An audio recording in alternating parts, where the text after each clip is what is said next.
This is Sky News at 4, our main story. For all your love and care, I'm really, really grateful. Pleasure, and you'll be home soon. We'll get you home. A message of hope. Nazanin Zaghari-Ratcliffe speaks to people campaigning to free her. Egypt's military strikes back as the death toll in yesterday's mosque attack rises to more than 300. Don't go too far in cutting army numbers. The warning to the Defence Secretary from one of his MPs. The DUP denies dictating the UK's Brexit stance as their annual conference gets underway. The colourful campaign to unite professional football against homophobia. In the Premier League, West Brom lead at Spurs. Manchester United are being held by Brighton, and in rugby. Very good afternoon to you. Sky News has witnessed the moment that Nazanin Zaghari-Ratcliffe, the British woman imprisoned in Iran, was able to speak to her supporters on the phone from prison. Friends, family and campaigners are gathered in North London to march for her freedom. And in an emotional call, she told them about her time in solitary confinement and said her time in jail has been really, really tough. Nazanin, listen. But you can't really think. You can't really think big things. You're trying to think about small things. Yeah. And that is what I was trying to do in my head. Oh, I haven't paid that bill, or I haven't returned that book, or I have, we had tickets for this, or I haven't. Oh, no. You know, very small things that I had in my mind that I should have done them, but I never got around to doing that. But it's lovely to hear from you. For all your love and care, I'm really, really grateful. Pleasure, and you'll be home soon. We'll get you home. So, yeah, be lovely. Yeah. I know. I miss all of you so much. I keep asking Richard, how is everybody? How are you? How is Danielle? Oh, we're great. I just have so much respect for you and your strength and everything. People keep telling me how moving your play was, and I am so grateful. I am so overwhelmed and so moved by the number of people who are there with Richard. I didn't realize that there are so many people there. Yes, thank you so much for everything. Honestly. Yeah. I mean, everybody has been just so great. I never thought that, love can be so strong and so deep that, and I think I have never been so close to the people. It has been an amazing journey, although it has been really, really difficult for me to be in prison and to be away from my family. But the other side is that we have made so many good friends. And well, you've got a very good husband. Yeah, she'll say that more often. He's an amazing husband. Well, she'll say that when you get back to remind you. I don't think I deserve him, to be honest. He has been amazing. Yes. The Sky's Charlotte Lomas was at that march and has the very latest. As you heard there in those phone call, extremely emotional scenes now. And what we're here just outside the Islamic Centre of Nazanin, and they want to ensure that she realises that she's not been forgotten. Charlotte Lomas reporting there. Now, Egyptian fighter jets have struck back at the militants suspected of yesterday's terror attack at a Sufi Muslim mosque. The number of people killed has now increased to 305. Egypt's president has promised utmost force against the terrorists as he announced 3 days of national mourning. The attack took place in the unstable Sinai Peninsula region, where Islamic State affiliates are known to operate. 40 militants sprayed bullets into crowds running away from a bomb blast inside the mosque in Bir al-Abed. Sky's Ashish Joshi has this report. This is the retaliation Egypt's president had threatened would follow. Air Force criticism will surely see many more victims. Ashish Joshi, Sky News.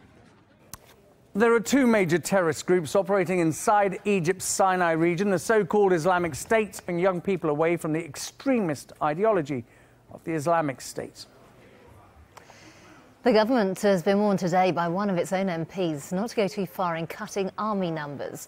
Johnny Mercer, a former captain in the army, told us he's got a powerful cohort of Conservative MPs behind him. It follows reports that Defence Minister Tobias Ellwood is threatening to resign over budget cuts. What is proposed is going too far, and I'm determined to do everything I can as a sort of lowly backbencher, but certainly with a very powerful cohort behind me to make sure that we remain the party of defence, that we do our duty, by those who serve, as we expect for them. And I would say that colleagues are absolutely with me on this one. And, you know, it's not about me, Tobias, or anyone else. It's about this country's relationship with its military, you know, whether we actually follow through on some of the things we say about them. And I'm afraid on this occasion, I'm determined to sort of change course, make the government change course and see this one through. Well, our senior political correspondent Jason Farrell brought us the latest from Westminster after Johnny Mercer spoke to us. He's worried about these cuts. We don't know how deep they're going to be, or when just turn a blind eye to a growing number of disgruntled MPs within her own party. So it could see trouble storing up ahead for the new year. Enough is enough. That's a message UN Women are spreading with their new campaign. To mark the International Day for Ending Violence Against Women, the organisation today held the Draw a Line campaign in central London. Well, joining me now to talk more about this is Zoe Dronfield, a domestic abuse survivor. Very good afternoon to you. If you will, just talk me through your story. Yeah, so in 2014, I was almost murdered by my ex-partner, who's now doing a 14-year sentence in prison. But, you know, the whole thing that I kind of campaign for now is trying to change culture around domestic violence, because it was people's attitude that actually compounded what I went through. And how difficult is it, if you're in that kind of situation, to escape it? What help is out there? Well, I mean, it's extremely difficult if you're up against attitudes that minimise what you're going through. I mean, when I was actually contacting the police, when I was going through the stalking stage of the relationship, I was trying to end the relationship, and, you know, they upped the ante and it was becoming unbearable. But the kind of response that I got from the police wasn't particularly great. And I do believe it's down to the attitude that, you know, women are neurotic and we kind of make this stuff up. And I was told, get yourself a nice boyfriend. You know, the whole attitude needs to change, I think. And how important is it that we mark days like this with the likes of the campaign? Really, really important, because, I mean, it's all about awareness, and it's about, you know, highlighting these issues, because I think most people aren't aware, and the statistics are staggering around domestic violence. You know, 2 women a week die at the hands of an intimate or ex-partner, and 1 in 4 women will be affected by domestic violence in their lifetime. And how about things like sexual abuse? I mean, there's been a big scandal with the Harvey Weinstein allegations. It's brought the subject to the forefront, if you like. Do you think women have sort of found a collaborative voice, if you like? I definitely feel there's now becoming a shift in attitude, and people are becoming a bit more confident with coming forward. But that said, there's so much more to be done, because we're still met with these kind of misogynistic attitudes often. And something that I'm campaigning for at the moment is a serial perpetrators register, which will put abusers who go on and reoffend, which they do at high and alarming rates, we'll put them on a register. It means they will be tracked and monitored, as opposed to the victim having to change their behaviours. And what's your advice to women who find themselves in a similar position to you? What advice do you have? Definitely contact professionals. You know, there are charities out there, Refuge, Women's Aid, Paladin, National Stalking Advocacy. All of those can help you, and they're trained in that area of abuse, so they understand what you're going through. Often, you know, you can be met with minimising attitudes within the police, unfortunately. And what more do you think needs to be done? Well, you know, the register is key to one of the things that I think. It puts the onus back on the perpetrator, as opposed to asking the victim to change their behaviour. What happens at the moment is, if a victim is, you know, the police will say to the victim, you should go into a refuge, and the victim's having to then change their behaviour. So I think we need to highlight and put the onus back on perpetrators and wonder why they're doing what they're doing. OK, Zoe Dronfield, thanks ever so much for sharing your story. Thank you for having me. You're watching Sky News. Coming up, how Lewis Hamilton's teammate got the better of the world champion. More on that after the break. I'm just here to protect you. Welcome back. You're watching Sky News. Let's cross over now to the Sky Sports News studio for an update from there. This sports bulletin is brought to you by Vitality. Sorry. For life insurance that rewards healthy living. The latest from the Premier League to come, but first Rugby Union, where England are playing Samoa in the last of their autumn internationals. England.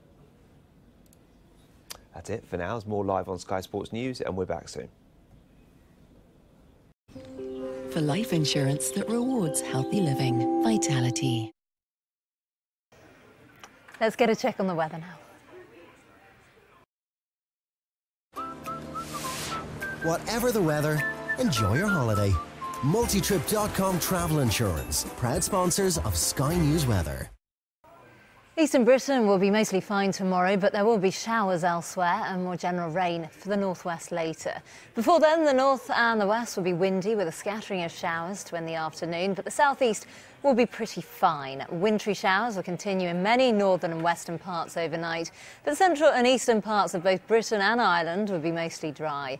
Long clear spells will bring an extensive frost with risk of icy stretches. Sunday morning it'll be mostly dry and sunny in the east, although northeast Scotland will see showers. Multitrip.com Travel Insurance, proud sponsors of Sky News Weather. This is Sky News. Coming up, the actor Andy Serkis reveals how films are influencing video games in this week's Swipe.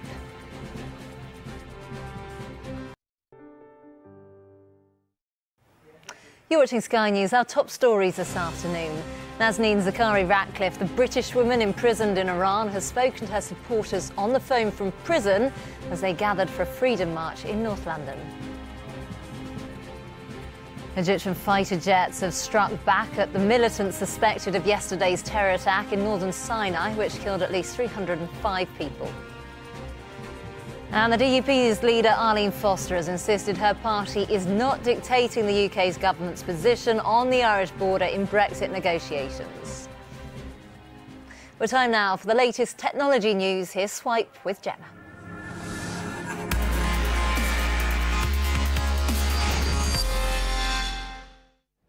Welcome to Swipe. Here's what we've got for you this week. That's it for this week's show. Join us again for more Swipe next week, and in the meantime follow us on Twitter at Sky News Swipe, then you can see what we get up to throughout the week. Bye-bye.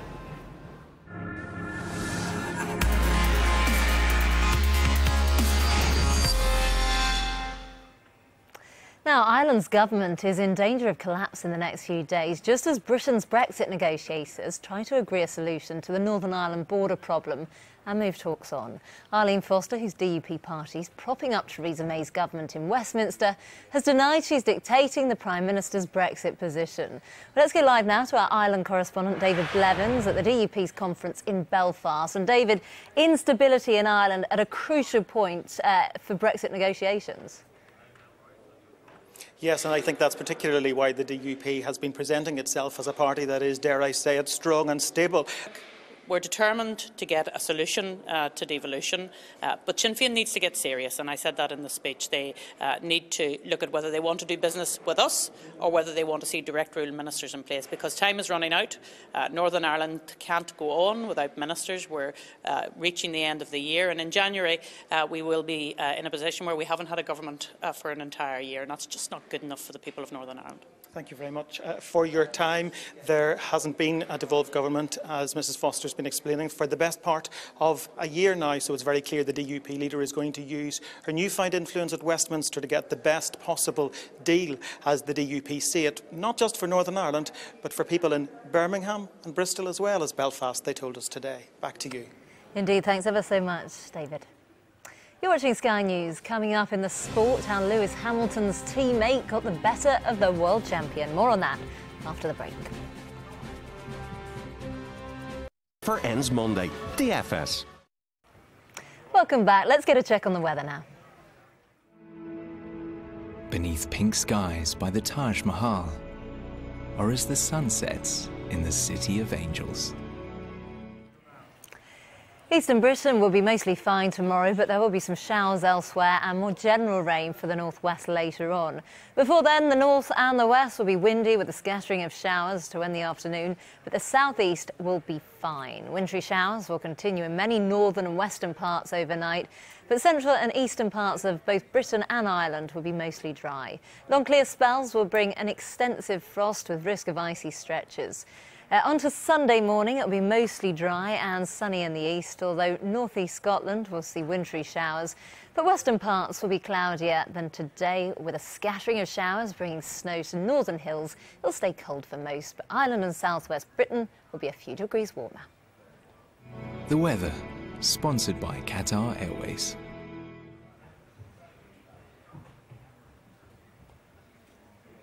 Time now to cross over to the Sky Sports News studio for an update from there. Big afternoon of Premier League football. 40 more live now on Sky Sports News, and we're back soon.